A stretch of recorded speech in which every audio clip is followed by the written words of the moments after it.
ഇന്നലെ ഞാൻ എന്തു പറഞ്ഞു? ഞാൻ എന്താ പറഞ്ഞു? ഇതുവരെ പറയാത്ത ഒന്നും ഞാൻ പറഞ്ഞിട്ടുണ്ടോ? ഞാൻ എന്തെങ്കിലും ഇതുവരെ പറയാത്ത ഇന്നലെ പറഞ്ഞിട്ടുണ്ടോ? ഒന്നുമില്ല.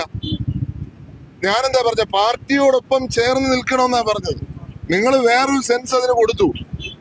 ചിലര് സോഷ്യൽ മീഡിയയിൽ അത് കട്ട് ചെയ്തിട്ട് കഴിഞ്ഞ കുറെ നാളുകളായി എന്നോട് ചെയ്യുന്നത് വീണ്ടും ആവർത്തിച്ചിരിക്കുക. ഞാൻ പറഞ്ഞ എന്താ? അങ്ങനെ ഒരു വേദന എനിക്കുണ്ട്.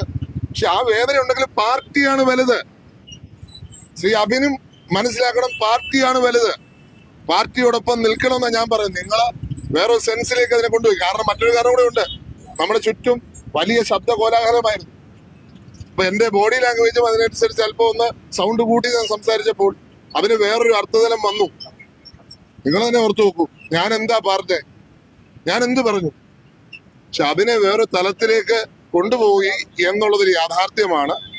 അത് മാനസികമായ ചില ബുദ്ധിമുട്ടുകൾ ഉണ്ടാക്കി എന്നുള്ളതും യാഥാർത്ഥ്യമാണ്. കാരണം നിങ്ങൾക്കറിയാം, ഇത് എപ്പോ ചെയ്താലും ഒരു സൈബർ ആക്രമണമോ പിന്നെ ഇന്ന് തുടങ്ങിയതാണോ? കുറെ നാളുകളായി ഒരു മോഡസ് ഓപ്പറാൻഡിയായി ചിലർ സ്വീകരിച്ചിരിക്കുന്ന ഒരു കാര്യമാണ്.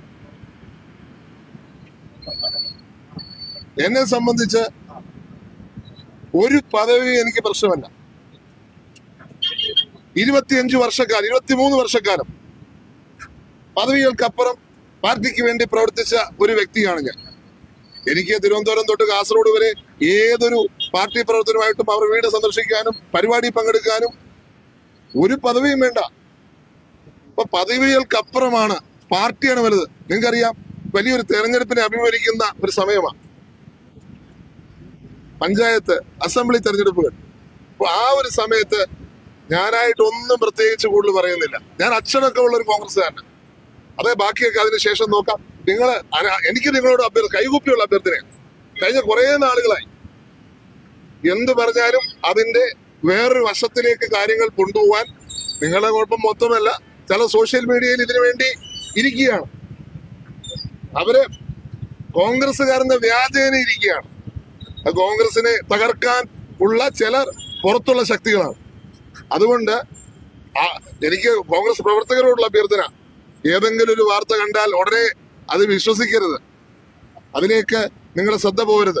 ഞാനിതുവരെ അങ്ങനെ ഒരു കാര്യം എന്റെ പാർട്ടിക്കെതിരായി ഞാനൊരു കാര്യം പോലും പറഞ്ഞിട്ടില്ല. അത് പലർക്കും തെറ്റിദ്ധാരണ ഉണ്ടാക്കി. അതാണ് എനിക്ക് ഉണ്ടായ വിഷമം. ഞാൻ മുമ്പ് പറയാത്ത ഒരു കാര്യം പുതുതായിട്ട് പറഞ്ഞിട്ടില്ല. പക്ഷെ സ്വാഭാവികമായിട്ടും അതിനെ വളച്ചൊടിച്ച് ജനശ്രദ്ധയിലേക്ക് കൊണ്ടുവന്നപ്പോൾ കോൺഗ്രസ് പാർട്ടിക്കാർ